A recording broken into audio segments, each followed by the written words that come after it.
subhanahu wa ta'ala reward every single one of you for this. But dear respected brothers and sisters in Islam, this is a banquet. Yes, it is. Is this a fundraiser where we're trying to ask you for your money and try to have people stand up 5,000, 10,000? No. But what we want to do is we want to educate ourselves to what is happening around us. And what we need to do as Muslims and take some ownership to address these issues, inshallah. Just yesterday, just literally less than 24 hours ago, we went to these families, we interviewed these families. Al-Misbaah, what is Al-Misbaah? Al-Misbaah is an organization that was established formally with the Secretary of State back in 2015. And this work started way before that. We were a group of youngsters that came together back in 2009 to address some issues in the community. Fast forward, in 2014, this was the first time we came across the refugee crisis. I was an imam in a small town, outskirts of Sacramento, called Rancho Cordova. And as the imam, I was told that this is what's happening to the refugee families. And this was long before, as I call it, the Syrian Spring, before the Syrians arrived. So as the imam, I had to do something about it. And unfortunately, for whatever reason, we had to take this upon ourselves. It took us a month to raise $300. And after a month of collecting money, we did our first drive for refugees at a Costco. We bought groceries for these families after a month of donations. So I will attempt to answer some questions. What is Al-Misbaah? Al-Misbaah, we'll go through inshallah ta'ala. What is Al-Misbaah?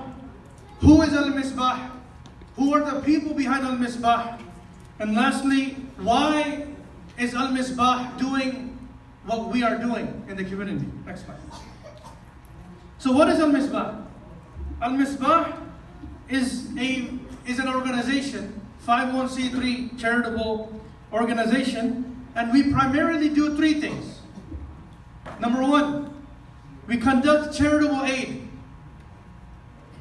Number two, community education. And number three, youth outreach. And today, for the essence of time, we're only going to focus on charitable aid because this is the relevant problem statement that was shared before me by our beloved brother Asim. So charitable aid. This is done in various ways. Number one, 90+% of our clients are refugees. And you may ask this question, Yasir, what is Al-Misbaah doing to address this problem statement? We have thousands of families that are living in Sacramento County, Stanislaus County, and Alameda County, but mainly in Sacramento. You have hundreds of families in Fresno, Turlock, Modesto, and we are from Sacramento. So what do we do? How do we serve refugees? We serve them in three ways. Number one, resettlement. Allah subhanahu wa ta'ala allows us to resettle these families. What does that mean? When families arrive here, they are allocated a one-time stipend, which is called welcome money. And everything that they are provided with in their homes is deducted from that one-time money that they receive. And that money is approximately $800 to $900 per person. So everything, including the fare from the airport to the house or to the home, groceries, furniture, the rental deposit, everything is deducted from that money. At the end, 99.99% of the times, this balance is depleted. So they are left with bicycles. They don't have a vehicle to drive around with. So how do we step into the picture? We resettle these families by taking ownership, by us furnishing their homes for them, so that sum of money that they are to receive remains with them, so that they're able to purchase a vehicle. They have some funds, $5,000, $6,000 they could rely on until they get themselves on their feet. So far, alhamdulillah, Al-Misbaah, since our inception, I believe we have resettled at least 50 families. And we're talking about A to Z. We provide them with everything. We even pick them up from the airport, just so their money could be saved, so that they could use their money for what's really required, like purchasing a vehicle. There are countless examples of grown men crying to me over the phone and saying, my son is sick, my daughter is sick, but I cannot take them to the hospital because I have a bike. I cannot take my child to the local county clinic on my bicycle. So number one, we step in to resettle these families, so that this money that they're allocated, they're able to utilize that money to establish themselves here. So that's number one. And how do we do this? We don't conduct millionaire fundraisers and sit in our offices and order everything on Amazon. No, we don't do that. We have a network of people throughout Northern California. Anyone that has a sofa, anyone that has a microwave, anyone that has anything in their homes, we go out there and pick it up from them. Why? So your money could be saved. Allah knows we may have saved millions of dollars like that. Yes, we have to put in the effort. How many times I had left in the morning, come back after Isha, picking up donations from one house and delivering them to the second house the same day. And at the end, like toothbrushes, soap, like the minute, like the last list of items we simply can't pick up, that is when we use your zakat and resettle these families. So the cost of $5,000 to $10,000 comes down to less than $1,000. And we're working extremely hard so that your money could be saved. Number two, we serve, as of right now, 500 families a month. We started with how many? 10 families. If we look at our P&Ls, I have them available, you could see them. In 2016, our gross income was less than $6,000. Follow this thought of mine. In 2016 was the first time we opened our bank accounts. Our gross income was less than $6,000. In 2017, that grew to $75,000. In 2018, that grew to $220,000. And as of right now, we've surpassed 2018. The growth that we are seeing is unheard of. Last year, Ramadan, we were at approximately 60 families a month. And today we're standing at 500 families a month. We are delivering them care packages. We're delivering them food, laundry detergent, bleach, whatever they cannot afford, we are there for them. And then there are families that require financial assistance every month. And there are families that literally rely on us for that zakat check for them to stay in their homes. I remember vividly, clearly, in the month of January, I myself cut at least 8 checks to keep 8 families in their homes. We had to dish out 15 grand just to keep 8 to 9 families in their homes. Then you have emergency assistance. People get into fender benders, they get into some kind of dispute, they get a ticket, their electricity is cut off, they don't have enough food. So this is where emergency assistance comes in. And we serve them like on an emergency basis. And then we have homelessness. Homelessness. We have Muslims that are homeless. The last family we took off the street was the Wednesday before Ramadan. I myself went to a family to pick up donations so that those donations would go to this new homeless family, like that used to be homeless. So this is what we are doing. Next. Who are behind Al-Misbaah? We are an organization established by youth. And I'm mentioning this clearly. because our youth are amazing. And this may be, I don't know, this may be like unfitting right now to mention this, but the average age of our board member is 28 years old. The average age of our board member is 28. We're a bunch of youngsters doing this work. And if I tell you against all odds, you have to give me like an hour to tell you, Yasser, what do you mean by against all odds? We are working. We are a bunch of youngsters, consulting ulama, professionals with their experience, serving 500 families a month. And we're not conducting $1 million fundraisers. We're working extremely hard to pick up donations from your homes to deliver to them.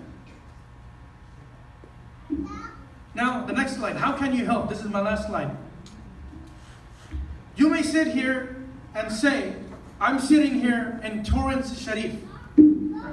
I'm sitting here in Torrance, and you guys are in Sacramento. What can I do?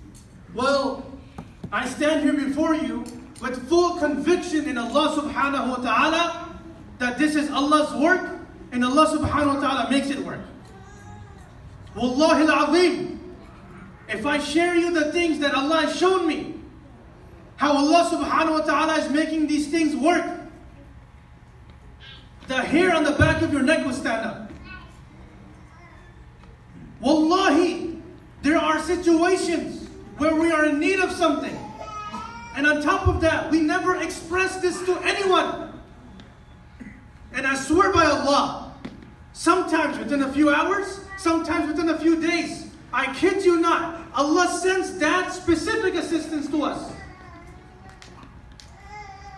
We needed backpacks for some kids. We were broke. Allah sent us pre-packed, brand new backpacks within a week. Wallahi, without even publicizing it. And I'm going to stop here because al-aynu haqqun. Nazar, as we say, the evil eye is real. Allah subhanahu wa ta'ala is making this work.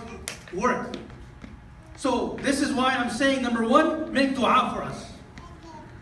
Ask Allah to help us.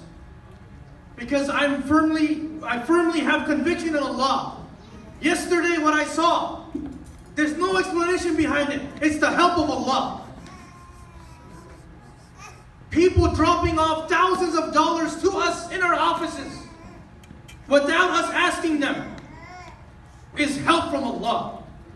We needed a van. We were looking for a van. Wallahi, Allah provided us with a better van without us even asking for it. A cargo van that would cost $6,000, $7,000. We did not present our need to the makhluk. We did it to Khaliq. So make dua for us. Number one. Number two, get involved. We have youngsters here, Brother Saad, Brother Danish, and young men and women here in your locality that are working very hard to one day see Al-Misbaah open up here in your community. Number three, create awareness. I tell so many families so many times, don't give me your zakat. Come with me. Let me hold your hand. You buy donations with your money. I won't even touch your money. I'll stand right here like this. You bring your money forward. You buy stuff that we're going to advise you to buy, and you deliver them yourself. That's the way it's meant to be. We're not asking you to give us all your money. No, get involved. One of the issues that I've seen in my life when in serving humanity is that there's this huge disconnect. Can you believe I have to argue with people that truly believe that there's no poverty in America? That's ridiculous. I literally have to convince people that there's poverty in America. Like, which bubble do you live in? We don't know what people are going through? And then some of us in the community have the audacity to pass stereotypes. Welfare pe baithe hain, to dekare maar rahe hain. Sharam hi nahi aati kehte hue yaar. Do we know what they're going through? So create awareness, get involved. And lastly, donate. I've learned this one thing from one of my teachers. My dear respected brothers and sisters in Islam, I'm not here to conduct a fundraiser. I did not fly out of Sacramento to ask 5,000, 10,000. No. You have been provided with enough information for you to make that judgment yourself.